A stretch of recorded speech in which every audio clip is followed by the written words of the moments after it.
Welcome back to the School for Writers podcast. Today I have Kavita Das, and I am beyond excited to be having this conversation about a really important topic, and that is, how do you enact cultural and social change through writing? How do you write about social issues without appropriating other people's culture?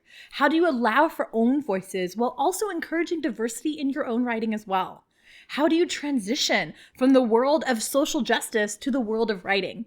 Kavita has done all of that, and she's here to help support you in doing the same, to let you in on her own personal journey and story, and to help shed some insight onto how you might start your personal journey as well. In this episode, Kavita and I talk about systematic rejection and the way in which systematic racism plays into the publishing world. It is a really profound, poignant, and entertaining conversation, and I am so excited to share it with you. So here is my interview with Kavita Das. Do you long for a group of like-minded writers like you who want to try to thrive both personally and professionally as writers? Are you tired of going at it alone? Are you ready to find a community of your own that can help you both with your career and your craft of writing? Well, I have an amazing, exciting, upcoming program called the School for Writers Academy. Opening in June 2021, the School for Writers Academy is going to be a place where we focus on three separate things. First, we're going to help you create the time and space that you need in your life for creativity and for writing.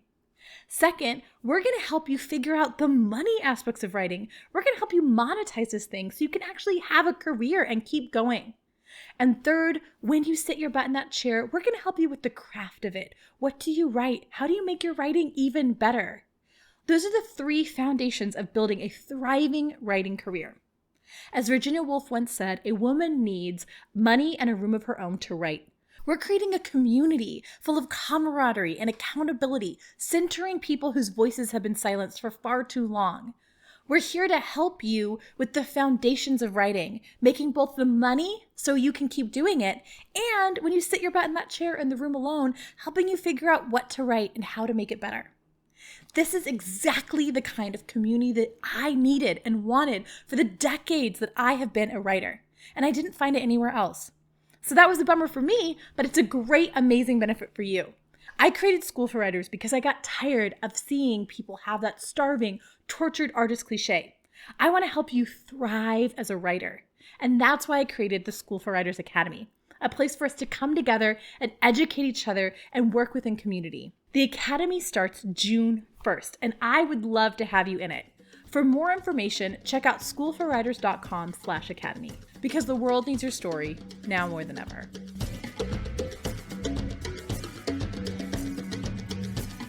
Welcome, Kavita. I am so excited to get to chat with you.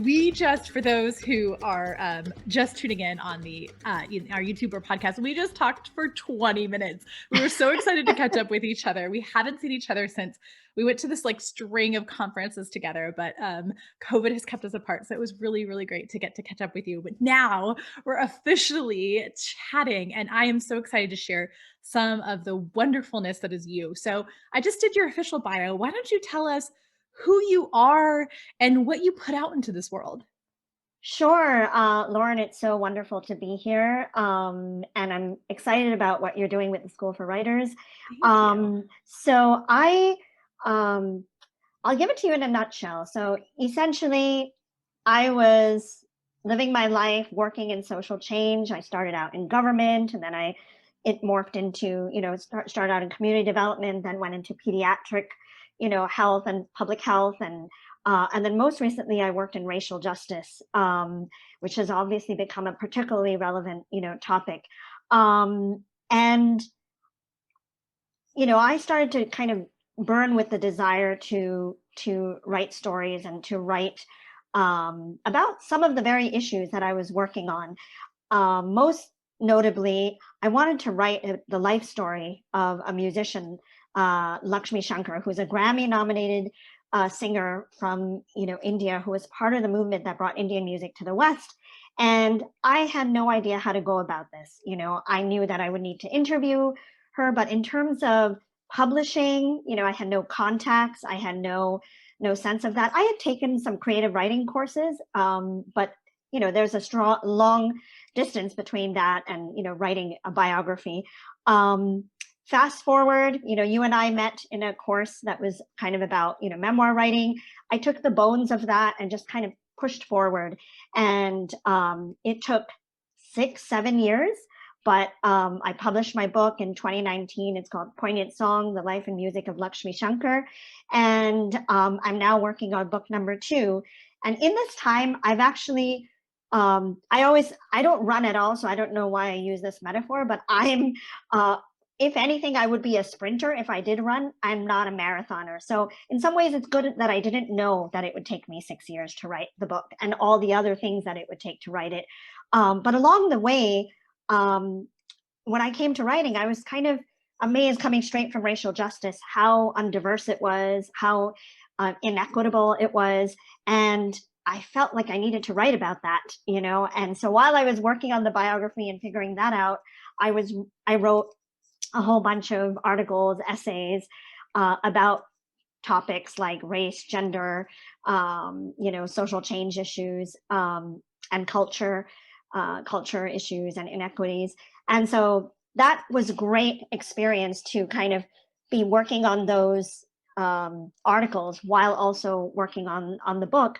So fast forward till now, I created a course called Writing About Social Issues, because I was often getting asked by fellow writers and emerging writers how to write about social issues with integrity, essentially. And so the course, which is like 6 weeks long and covers a lot of topics, essentially focuses on how do you write truthfully and yet compellingly about social issues, given that they can be fraught and complicated in these times. And my next book is actually inspired by the course that I've been teaching for the last couple of years. So I think right now it's titled Sparking Change on the Page, and it's about writing about social issues, and it's coming out from Beacon Press next year. Congratulations. Thank you.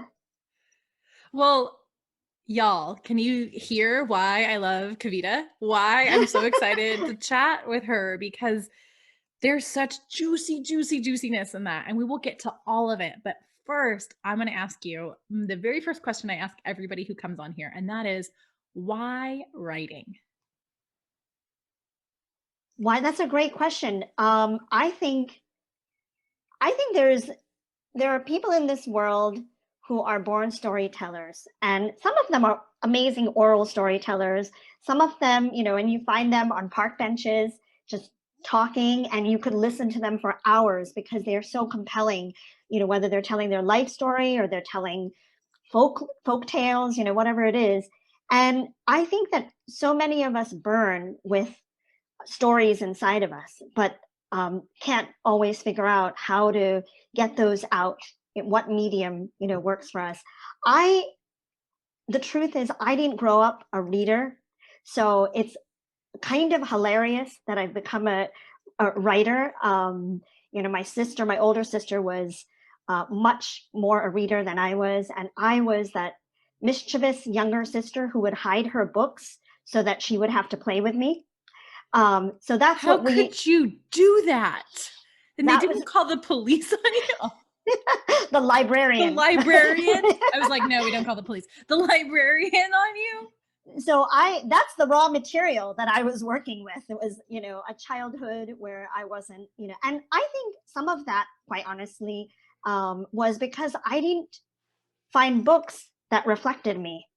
So I was like, why should I be interested in this thing? Because you tell me that I should be. So, I wasn't, so much of a reader. Ironically, it was in college that when I had all these books that I was supposed to read and be writing a senior thesis, that I suddenly found, the pleasure of reading, which it's funny what procrastination will get you to do. You're like, I have to read this book now, read this one. But once I was bitten, and I think it's, again, because by that point, we're talking about the mid 90s, we were seeing Arundhati Roy, we were seeing Jhumpa Lahiri, we were seeing so many more authors of color coming in, at least a few, right, that were really making it on the global scene. And so that started this appetite for me. And then really I started, but I still saw it as something that I wanted to do as a hobby, because I was well entrenched in my social change work. I was very emotionally invested in it, in social justice issues of different. As I said, it evolved what I focused on. But interestingly enough, I think in some ways when I came to work in racial justice, the macro of racial justice is changing laws and policies and behaviors, but on a micro level, the thing that pushed me into to make the leap, without knowing how I was going to do it or have all the answers, was that, to me, a micro injustice happens when stories of people, particularly marginalized people, go by the wayside and they get lost to history. They get lost to history books. And that is what I felt was in danger of happening to Lakshmi Shankar's story. And I think that I was very much in that space working on these issues in a larger sphere. But then I was thinking about how this happens kind of quietly, more insidiously. And so that's what my motivation was, to kind of make the leap. Yeah. What got you interested in Lakshmi Shankar? And also, I love that getting to talk with you and hearing you talk about her has made me listen to her music and like Oh, appreciate her as well. And you can find her on Spotify. Really enjoyed like all day today was just listening to her music in preparation for our chat. And but I mean, I feel listening to her, I can understand the draw, but why? Was there a particular moment or a thing, or was it a buildup? Like, why did you decide to spend all this time on like writing about someone's life? so that's a really good question. I fundamentally, so I was blessed to have known Lakshmi Shankar my whole life. Mm. And she was almost like a grandmother to me. And so she would literally stay at our house when she would come to perform in New York.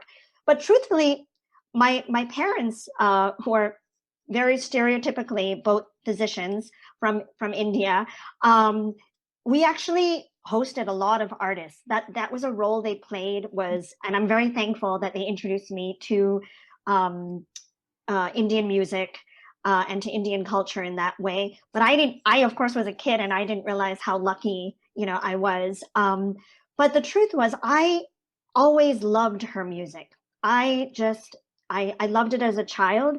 And as you know, as we evolve from children to adults, our tastes change. We change every few years. We get into new types of genres of music, and that happened to me. But I never lost my taste for her music. It went with me to college. It went with me to my first apartment, and it's still obviously with me today.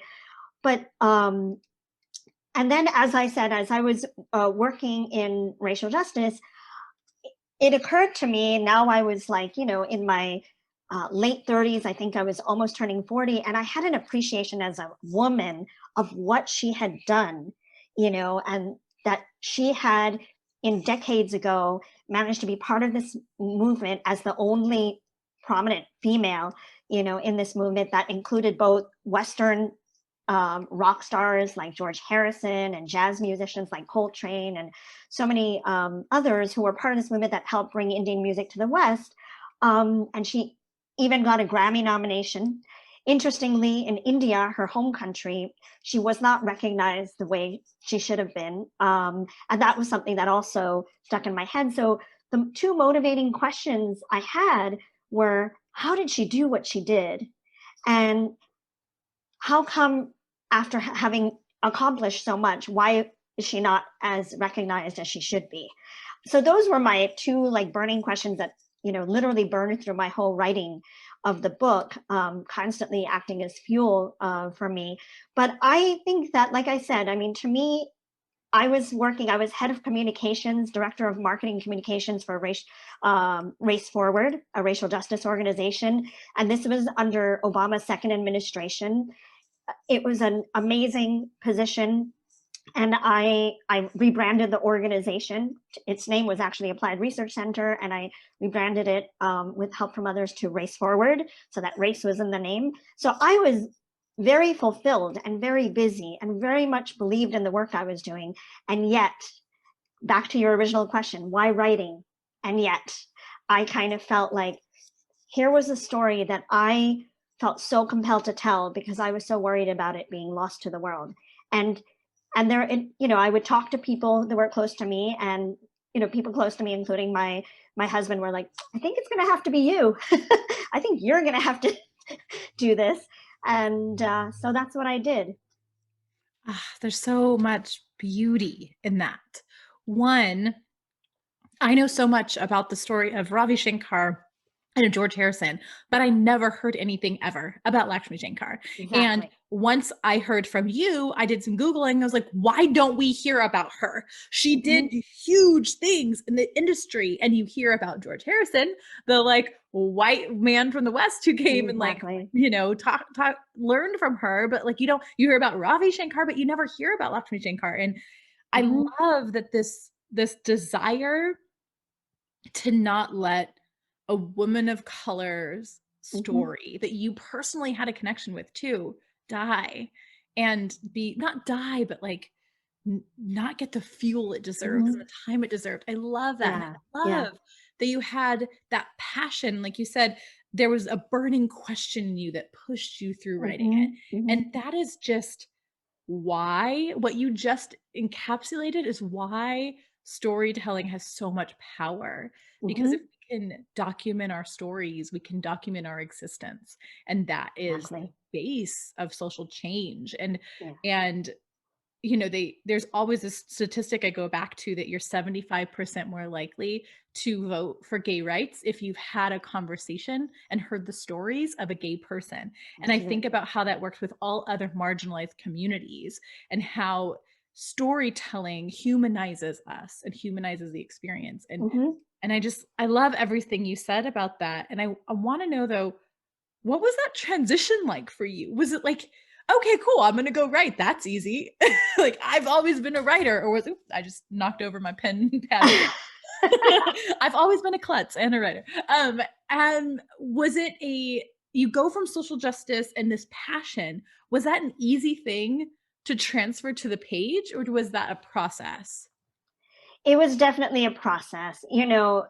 When you talk about things, you talk about them in this way that makes it seem like, oh, and I just, moved from this to, this working in social justice to working, to being all alone as a writer.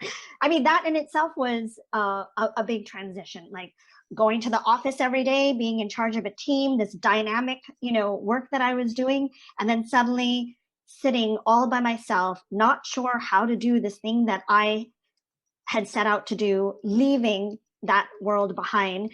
And I remember my husband said, "Listen, I believe in you. I believe you can figure this out. But I'm going to tell you that I think you need people.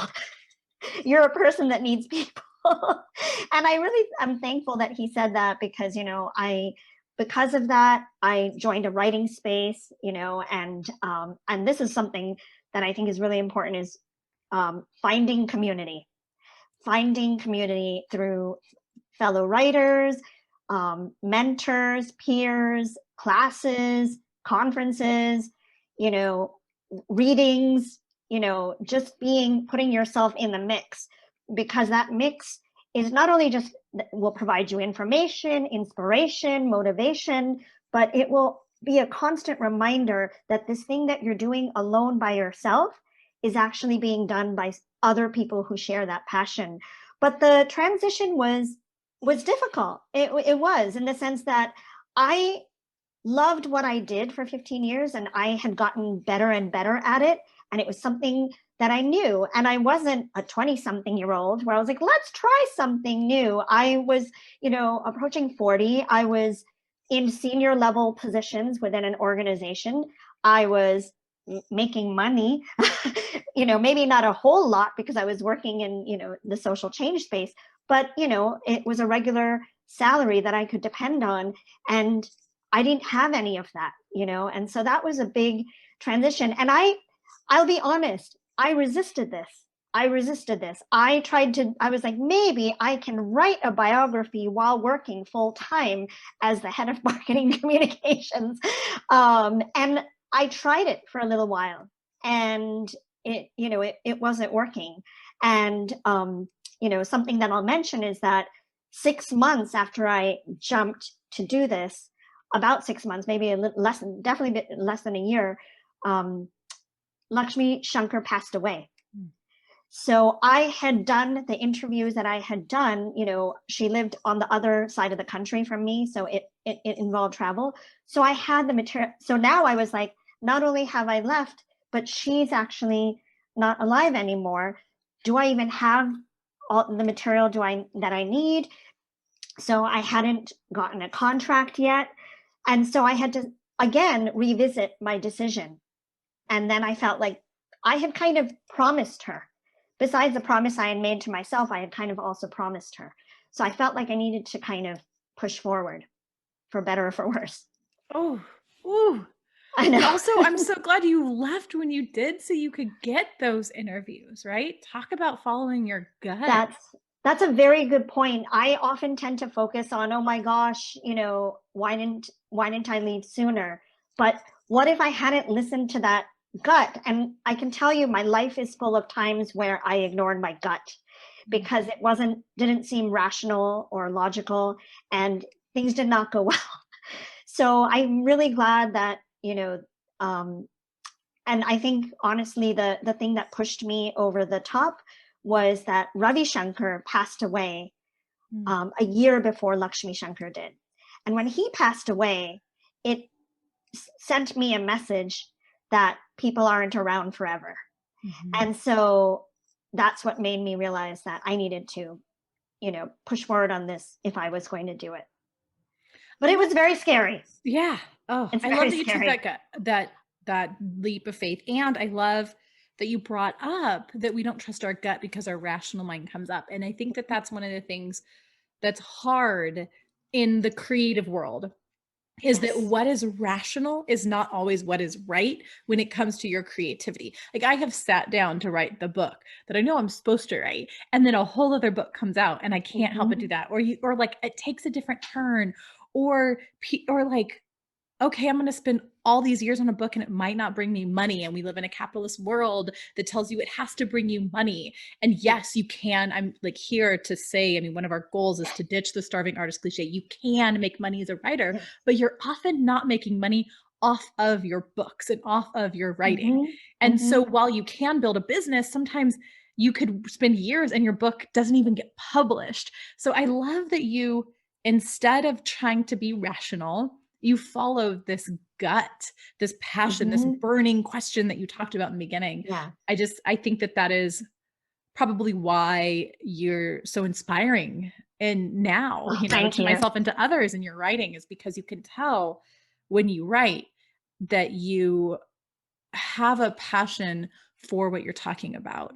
And I mean, to be honest, I haven't read Poignant Song, although I bought it and it's on its way here. So I haven't read it yet, but I'm really excited to read it. And they didn't have it at my local bookstore, so they had to order it, but I'm waiting for the order to come in. But I have read some of your essays. So I would love to know about some of the other work that you do around social change, not just in long book form, but some of these other ways in which you write.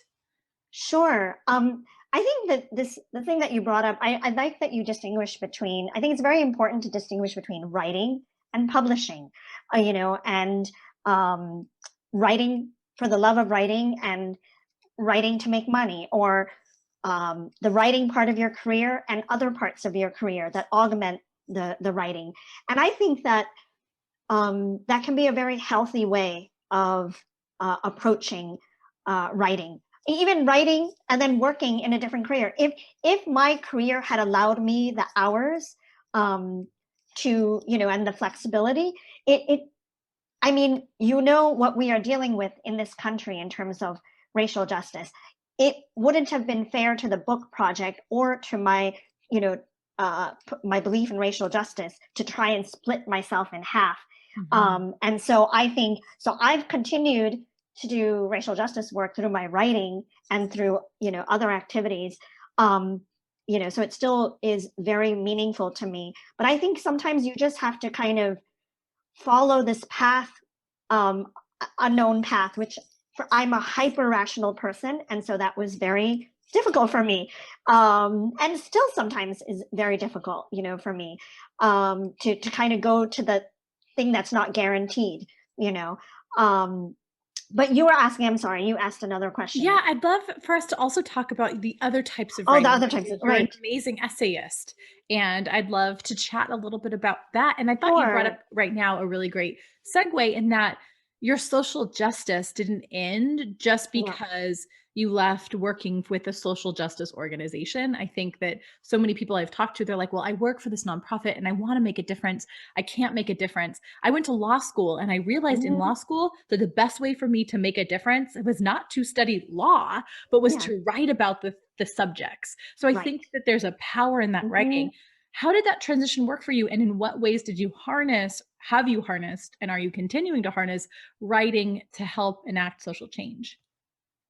Sure. I mean, there are a couple of ways. So some of it, like I said, I came to the field of writing and I was, I had just worked in racial justice, so I was deeply sensitized, to that.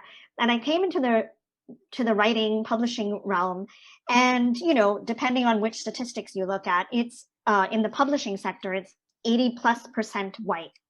And you see this reflected in who are in positions of power, who make the decisions on which books get published.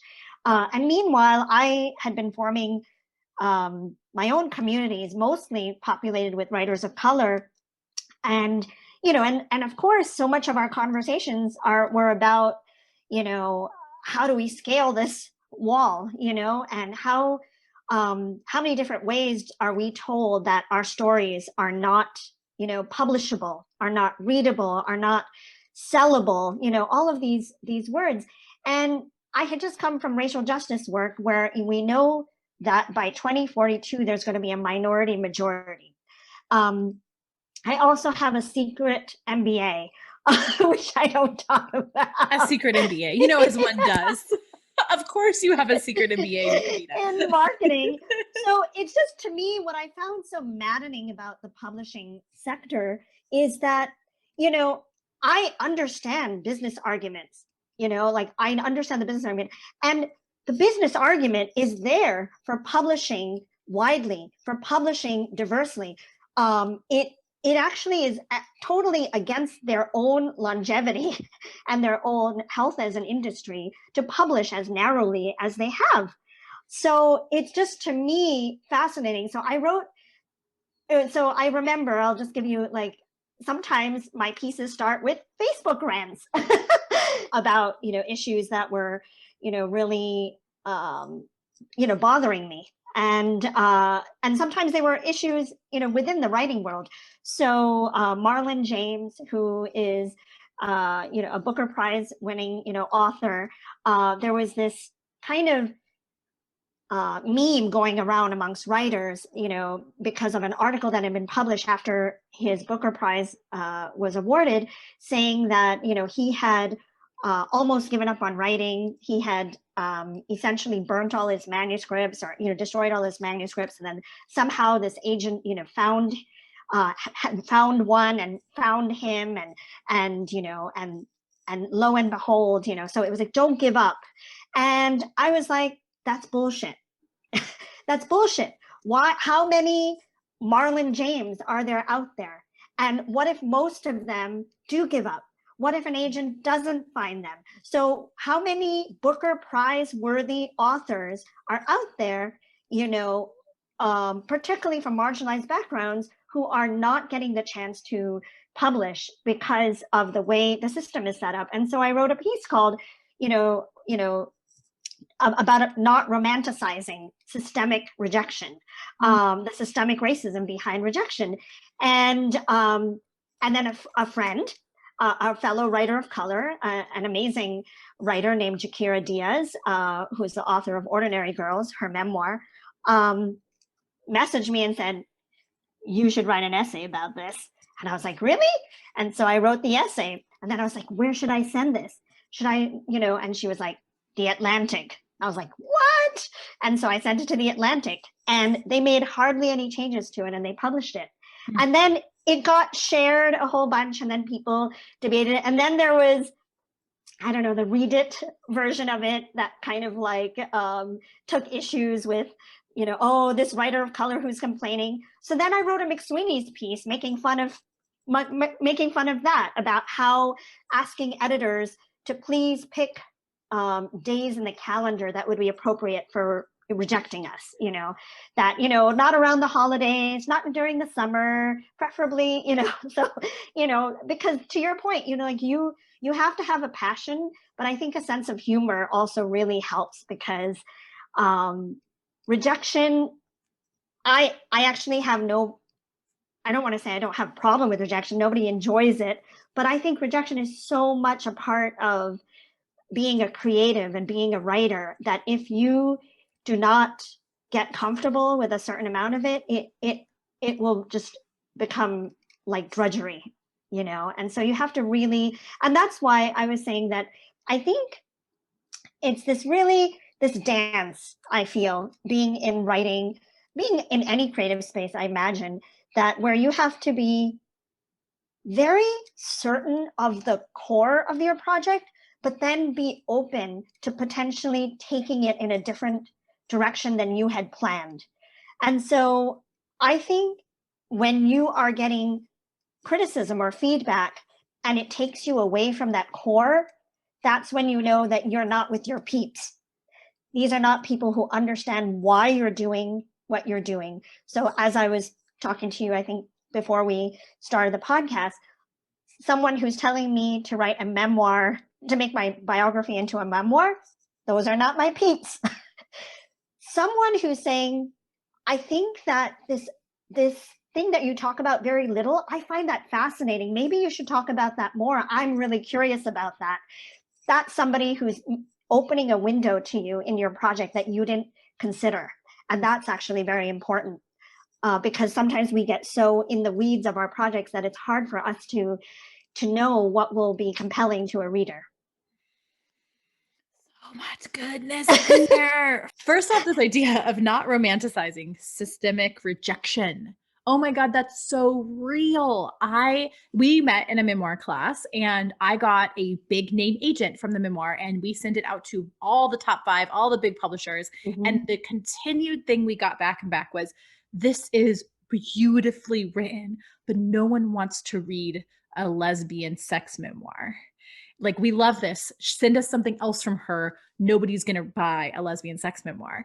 And that rejected me for a really long time. And I was like, okay, well, I got it. I can't write about myself then. I can't be myself in publishing. So it was an interesting thing. And I am one of, like, I'm still white. I'm still relatively mainstream in my queer looks. Like, I am still relatively able to, like, go up into a room. I cannot tell you how many friends I have that have been rejected for the same thing, that a mainstream person comes in and it's not their story and they're telling that story and they get the book deal. And that idea of like systematic rejection, like it's in the system to praise people who are different for writing about your story, but you can't write about it because, that's why the whole voices movement is so powerful. Like, let us tell our stories. Yes, include diversity in your characters, but let us tell our own stories. Yes, exactly. I think that's, that is, the latest debacle, American Dirt. There are the people who are shocked by it. I wasn't shocked by it. I've been waiting on it. Just like, and, I've written,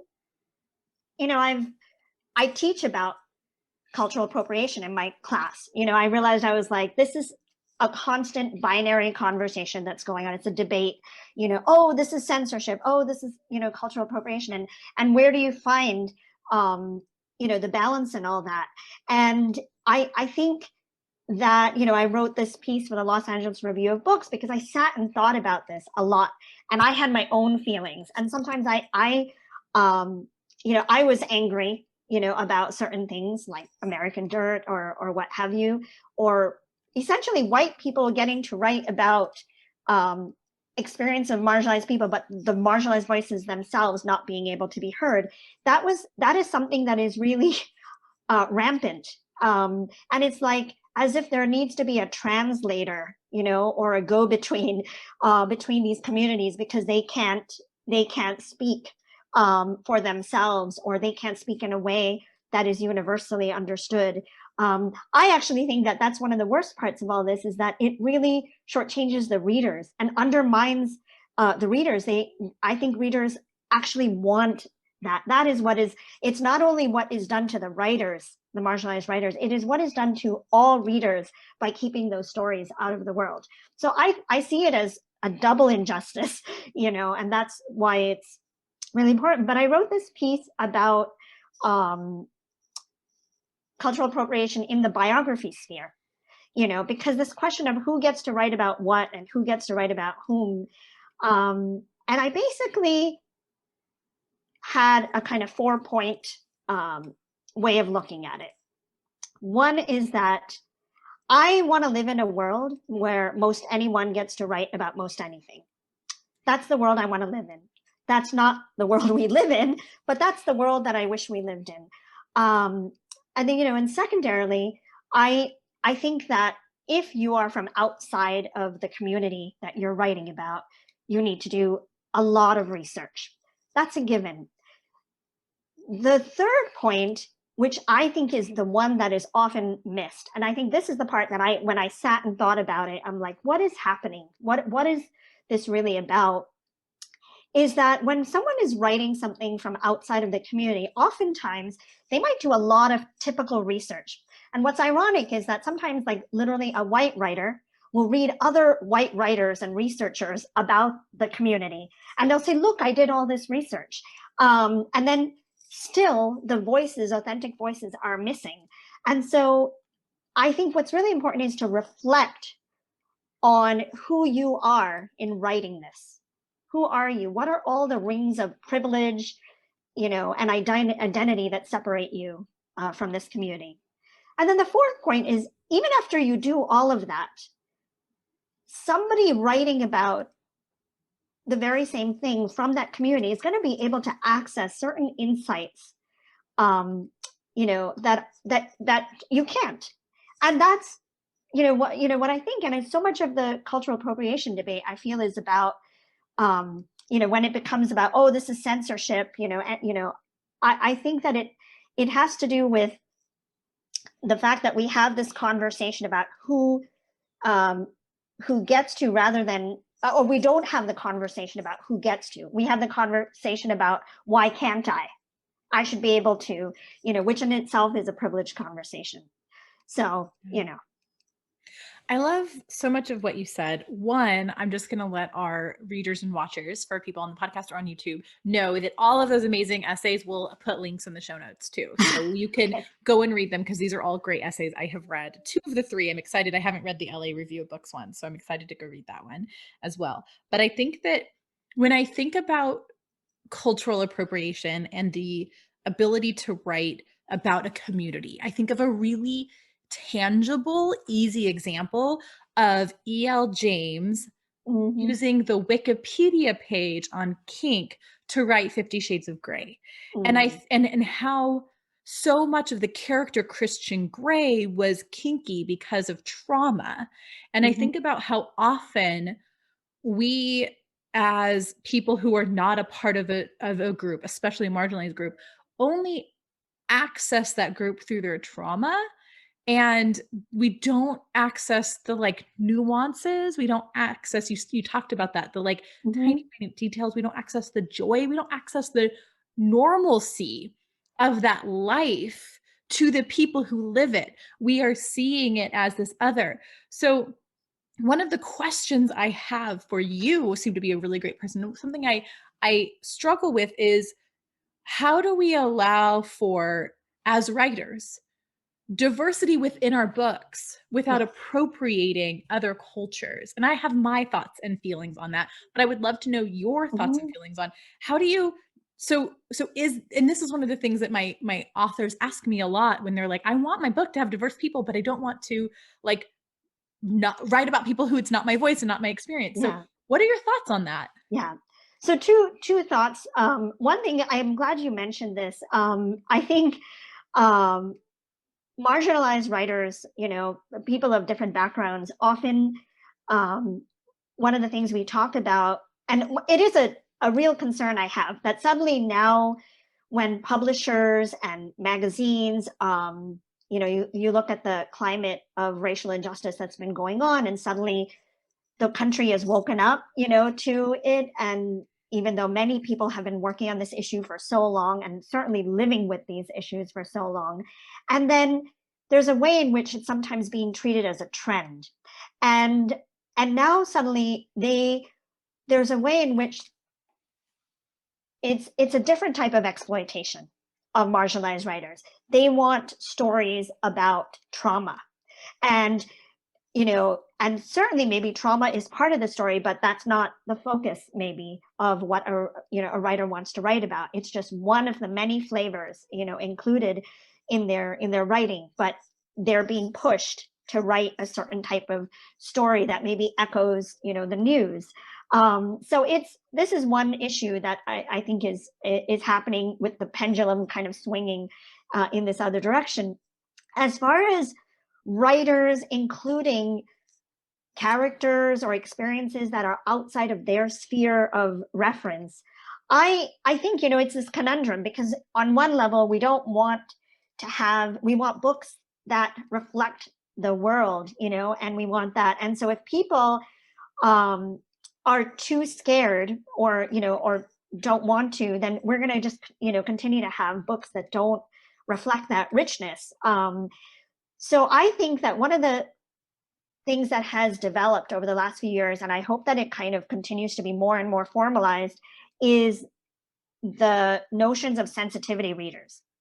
And that's why I think, I think when you're creating your writing community, your community should have diversity within it. That's, if you are somebody who reads diverse books, wouldn't you want to, hang out and be in a part of a community that is diverse in every sense? But even beyond that, sensitivity readers, which, if people don't know, there are people, it started out as an informal thing where people would quid pro quo, read, people of a certain identity would read work that reflects that identity, so that they could give notes, on authenticity and on various things. But now it's actually become more and more formalized. There are a couple of websites where you can look up, sensitivity readers, and you pay them, and they are kind of clear about what they do and what they will look for in the writing. So I think that's really important. If we're willing to go and spend money on classes, we're willing to go and spend money on, other parts of our writing, I think this is just as important. Yeah, I'm in a Binders Full of Sensitivity Readers group on Facebook that's open to Great. anybody interested in either finding a sensitivity reader or being a sensitivity reader. And Right. there's so many people in that. So for people who are looking for a great Mhm. place to start, just on Facebook, Binders Full of Sensitivity Readers. That's what it's called. And there are a couple. And it's not only a great place to be if you're looking for a sensitivity reader or you want to be a sensitivity reader, but it's just a great place to be in community with people Mhm. who are dedicated to including non-appropriative diversity in their Mhm. in Mhm. their group, and paying people for the labor of Labor. helping them with their book, not just like asking Exactly. your one black friend over here to like read your book for free. You're like, hey, I'm going to Yes. pay a professional who's going to work with me as an editor to make sure that my book is not appropriative. Mhm. Yeah, I think that's, when one of the things is, when I think about things like American Dirt, one of the questions that comes up, and not to single, that's just been the latest It's fiasco. just a There's been big, so it's many. like It's in a the front. big, If you yeah. I don't know mean, the American Dirt, just Google it. You'll find Google all the it. information you Yeah. need. I mean, Oprah was behind it. I mean, it was such a big blow up. But what was amazing to me about the whole thing was how many places along the way there could have been interventions. So that really shows you the systemic failures all along the way to that book being published. So it spoke to the lack of diversity within the publishing. A publisher spoke to, not yes, it was the author's failure, but it was many other people's failure along the way. So, when we talk about, I want to hold a single person responsible for their actions. And I also want to recognize that they that she went through many people, and mhm, she was told many times mhm, that what she was doing was actually something beneficial to a yes, community. And I yes. think about that a lot when I think about, and I hate to single her out because I understand it's complicated, but I think about Becky Albertalli and the Love Simon phenomenon. Like, there was Mm, this person, this mhm, like straight at the time identified as a straight white woman, yeah, writing about gay men coming out in a really traumatic way, and it blew up. And it was really hard for people within the queer community to see somebody who hadn't like get popularity off of an experience that they couldn't write about themselves. Like, I couldn't get published for a very mhm, long time as a mhm, queer person writing romance, a queer person writing about sex. And right. it's hard, and it's not that I don't like, I cried when Love Simon was in the theaters because it's a movie I needed as a kid, like a queer person and in major theaters, but I want queer stories alongside it. And so for me, it's like, how can we tell those stories? Yes. And how can we make sure that the people who those stories are about are centered in the storytelling, like, or as the storytellers? Exactly. I think that's exactly right. I mean, and the thing is, yes, we want to sell books. Yes, we want, yes, we want our books to be popular, but there has to be something above that, which is that you want the book to be really reflective of you, and most importantly, reflective of the subject, and to do it justice, and that's the way I think about it. And I mean, there are some times where the author themselves, you know, they themselves are not aware, and I do think that that's the case in a lot of times. But that is exactly why I say, it's the failure of that person. But then the publishing process is not an individual thing. There are so many hands that touch a manuscript on the way to publication. So imagine the systemic, failure. And it's another realm of systemic racism. That's what my piece was about for the Atlantic. It was that it's systemic racism is rejection is masquerading.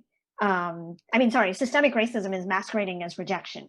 And there are good reasons to reject things. There are good reasons that our work might be rejected. But I think what is so hard for marginalized writers is never knowing whether our work got a fair shake, whether it got an authentic and deep read. And I think it's hard for that to happen with the publishing industry in the way it is. And I think, obviously I've found ways to navigate, you've found ways to navigate. And so I don't want to be, gloom and doom. And like, that's why I think it's very important to find your community, find those books that you think have been written well, find those people who do write, authentically or responsibly, whether they are within those communities or allies to those communities. And I think that's the other thing is how do people live their lives off the page is actually relevant. We think of that as separate, but I do think it's kind of, relevant to this. But so I think things are changing. They are changing. I do see evidence of change. It's sometimes I think it's glacial, but I do think it's changing. I think the past year or so has really flipped a switch. It shouldn't have taken what it took. It shouldn't have taken this Word. long. I'm just being very, Yeah. very honest. We're in You 20. know, It took a yeah, pandemic. yeah. I was working in racial justice 10 years ago. That's before I made the jump. And we were trying to publicize voter oppression and voter suppression efforts that were happening as soon as Obama took office. Those efforts were underway. We could not get that into the mainstream media. We could not get that reported on. We were talking about what's happening in the border and children being detained. that was very hard to get into the mainstream media. So it's very interesting in this moment to just kind of, and I'm trying to say, well, I'm glad that there's a broader awareness about these things. And I'm very curious to see how this will be reflected in literature.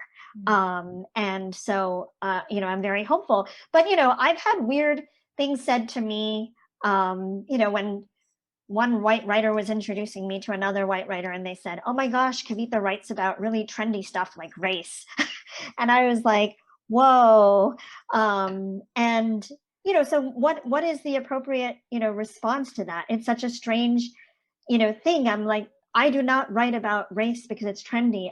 When I've written the pieces, I'm kind of like in that moment where I feel like, do you all see this? Are we not going to talk about this? And that's usually the motivation, is that I haven't seen anybody commenting on this. I feel the need to put this out in the world. If one person writes to me and says, "Oh my gosh, I totally feel you. I'm so glad you wrote this," I feel, great. Sometimes it's just getting it out of my mind and body and onto the page. And, if it gets published, that's, great. But it's really about reflecting, what I am observing, which at the same time I'm not seeing reflected, in the news, in the coverage, in literature. So that's really often the starting point for my the motivation for many of my pieces. I love that you are building a whole writing career off of a part of yourself that you're not seeing elsewhere. So you're telling that story, and I think that's beautiful, and I think that's such a beautiful place to end this. Unfortunately, we're at Yeah. time. I No, could talk thank to you you. for hours and hours, but I think that's such a beautiful place to end. Like, you are reflecting your story onto the world, and I just love that you are taking that passion and reflecting it back to the world. Thank you so much for having me. Oh, And I have a I couple more hope, questions. We're not oh, quite yes. done yet. Not quite done yet. Okay, Don't worry, because I have my last two questions that I ask everybody. And great. that is, one, what is a book that changed your life? It doesn't have to be the book that changed your, like the ultimate book, but what is a book that changed your life? This is super secret. This is my way of finding great books to read. But also, I think it says a lot. So what is a book that has changed your life? There's so many. Um, but I will tell you, I'm going to look over here because yep, just making sure. I loved A Place for Us by Fatima Mirza. That's a recent book. And I have to tell you, related to our broader conversation, that when Sarah Jessica Parker announced that she was starting an imprint, within a publishing house, I thought, great, because that's just what we need, is another very rich white celebrity woman having an imprint. Honestly, that was my reaction. And then it was announced what would be her first book, and it was this book by a young Muslim American writer named Fatima Mirza, graduate of the Iowa Writers Program, called A Place for Us, and it was going to be about a Muslim American family. And I was like, okay, we'll see. And then I read this book, and it's amazing. It is such a beautiful, beautiful intergenerational portrait that has so much nuance and so much love and compassion. And I was deeply impressed that the vision for this book was able to be, realized. And a little side note, she just married Riz Ahmed. Hmm. That's a nice little side note. I we like can that. have we can have celebrity gossip and reading I recommendations like this. together. I'm all for the celebrity reader gossip combo. I did not know about this book or like that whole story, so I'm super excited and I cannot wait to read it. And I will let you know as soon as I do. I'm going to go add that to my cart as Yes. soon as we're done. And then my second to last question for you is, what is a book that you would love to read but you don't want to have to write, that's not yet out in the world? Oh, I mean, there on one level I don't know, but on another level, like so many, so many. It's one of those questions that I think gets people thinking, because one of the reasons I ask it, well, I asked that first one because I want book recommendations. And I asked the second Yeah. one because I think so often we think we have to write every book, not just the ones that we do. So I encourage people to like say, hey, here's a book. If anybody has this idea, if anyone can take this, Yes. here's the idea. Go do it. Go Take do it. it. And Yeah. yeah, so go do it. So we'll just say everybody go write whatever books you are all thinking about writing. What you said is very, very important, which is that, the story that I think it's very important to not study trends too much Mhm. and to be not motivated by, oh, that book hit, so I want to write a book like that because I want to hit. And instead, really examine what story could only you tell, as opposed to telling another story like one that is out there. It's great to find examples and to be motivated by books like the ones you want to write. But I think, when I hear writers talking about wanting to jump on a trend, I think to myself, what are you going to add to that? You have to be, you were talking about my motivations. I had a lot of dark moments. I had moments when I didn't think the book was going to get published, and all of that. And so it's really important to have a motivation during those times. So that's why I think, like, if you're motivated by trends, and even as you talked about your own book, you went through so many ups and downs. And so you have to kind of stay focused and stay motivated. So if it is tied to the market, which is fickle, it's not gonna sustain you. Yeah, I always tell people by the time you write the book about the sparkly vampires, nobody wants to read about sparkly vampires anymore. And that's the thing. And all the stories, when I wrote the piece on, systemic, racism underlying rejection, I mean, everybody knows that, now the problematic J.K. Rowling, but, she was received so many rejections. Nobody wants to read about a wizard boy, and so it's like, I feel like in some ways publishing is always behind. Mhm. They're behind, and then so they don't want to publish books about wizard boys, and then they only want to publish books about wizard boys, and then you're Stephanie Meyer trying to write about um, vampire children, I don't know, werewolf children, and it's like, no, nobody wants to read about that. So it's always like so that's why I think following trends is not a great idea.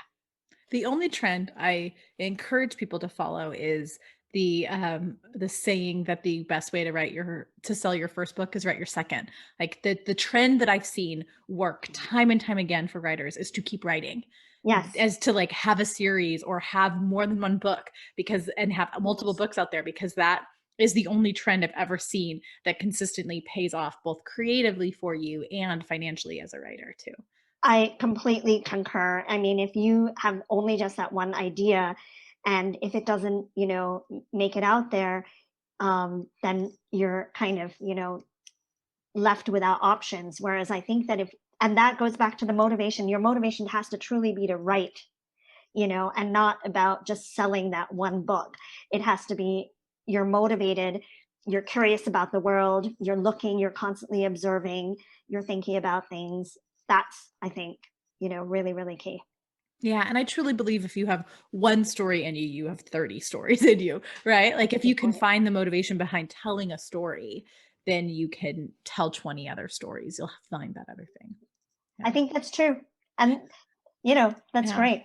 And I would love to know. So, my last question is tell me more about this amazing class that you teach on how Oh. to do all of the stuff that we've talked about, because I'm excited to sign up for it. It sounds amazing. So, tell me a little bit more about this class So that you teach. essentially, I, I always say that I created the class that I wish I had had, at the start of my writing career. And so it's called Writing About Social Issues. And I currently teach it through Catapult. And it's a 6-week nonfiction workshop. And we cover a range of topics. Cover, basically, it's focused on, we read a lot of authors whose work I think shows how to write responsibly and ethically, but also compellingly about social issues. And hitting that balance is not easy, but it's totally possible, especially when you see that it's been done, and it's been done by other authors. My next session starts on May 12th.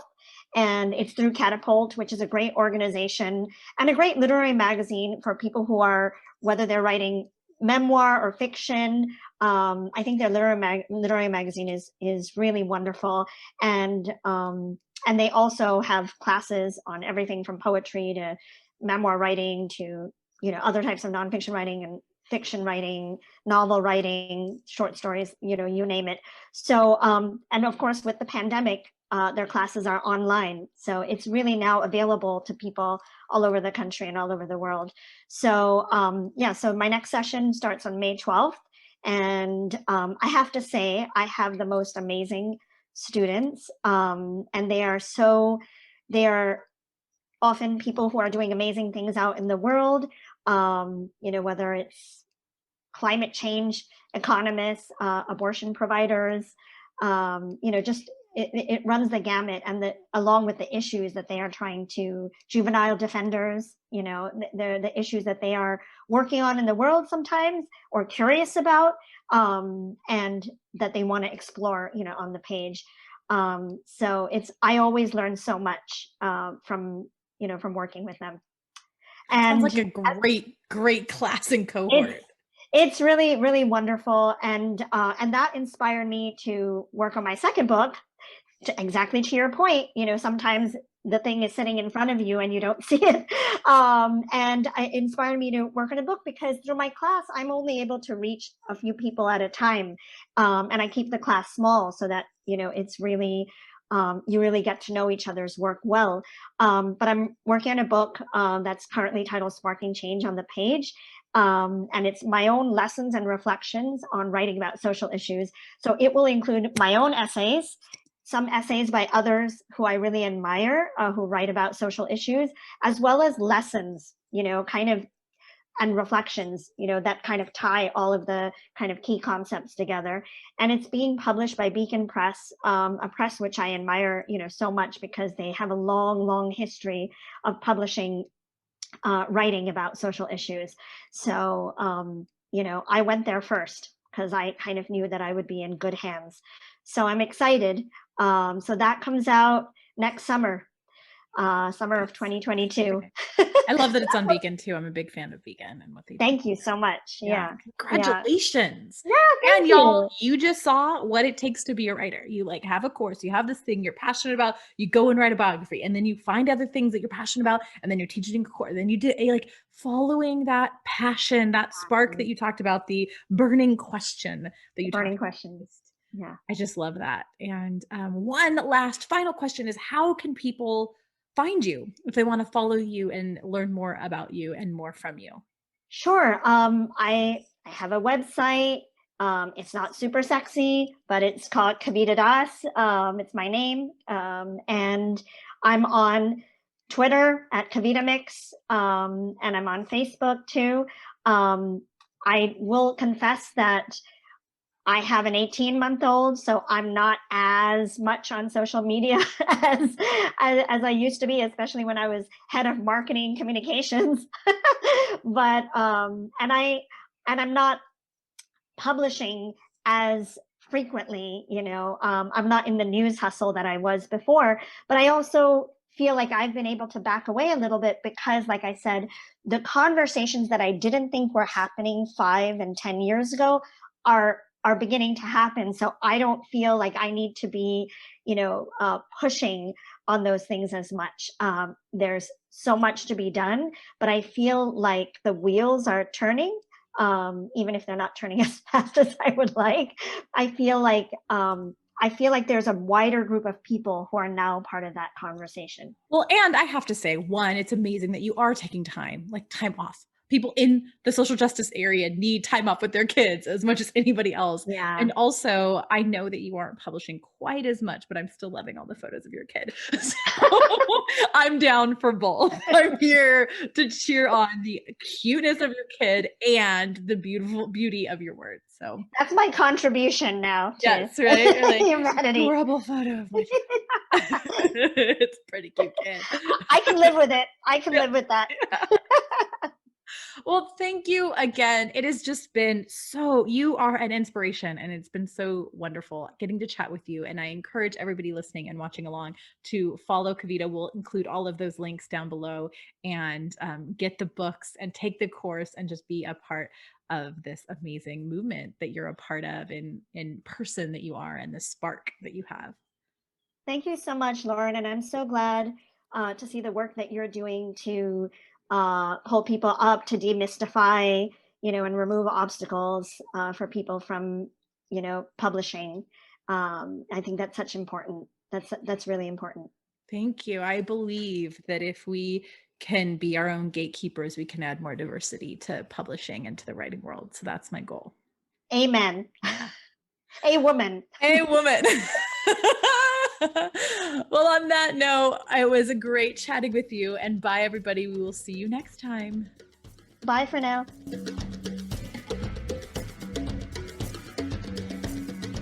This week's School for Writers book recommendation is My Sister, the Serial Killer by Oyen Braith. I know that this title might be a little shocking, but I loved this book. It's kind of a little ridiculous how much I loved a novel about a serial killer, but I did. And in fact, it got me thinking, like, okay, if my sister killed somebody, where would we bury the body? How would we do this? Like, it gets your mind going. This is a story about two sisters. One is a nurse who has all her stuff together, and the other one is a pretty, beautiful sister who may or may not be a serial killer. It is a story about love, it's a story about rejection, it's a story about family, and it's a story about serial killing. I know, it's amazing. You guys know how much I love a good, quirky, weird story, but I also love a story about sisters being there through thick and thin, helping no matter what. It'll get your mind thinking in some devious ways, but it'll also get you laughing, and it will get you thinking. But it's not just disturbed. It's actually really relatable and funny, and you can't stop laughing and also cringing through the whole book. It's also a book set in Lagos, Nigeria, which is a culture I don't know a lot about, so it was really great for me to feel like I got to meander through the streets of Lagos with the characters. Because it's set in Nigeria, I loved listening to the audiobook because some of the words were words I wasn't familiar with, so it was really nice to hear them spoken by a native speaker. I'm also a fan of Adepro Oduye's voice, and she's the narrator of this, so I really appreciated that narration. So if you feel like reading it, it's a great book, I'm sure, but if you feel like listening to it as an audiobook, I highly, highly suggest getting it on audiobook because it's amazingly narrated. And I highly suggest getting it through Libro.fm. When you buy an audiobook through Libro.fm, not only are you able to support a local independent bookstore, but you also own your files, so you have them forever and you're not tied to a specific place to listen to them. You also can share them with friends. And if you use the link that we have, you can support Libro.fm in supporting independent bookstores, and you get a free audiobook and we get a free audiobook as well. It's a win-win. Now, if you prefer the physical form, I highly suggest grabbing it through our bookshop.org/School for Writers link. That also supports local independent bookstores, and it's an affiliate link, so you support the School for Writers podcast as well. Once again, I highly, highly, highly suggest My Sister, the Serial Killer by Oyen Braith, and it is just such a fun, quirky, totally just endearing, but also amazing and creepy book at the same time. It is one of those novels you absolutely have to read.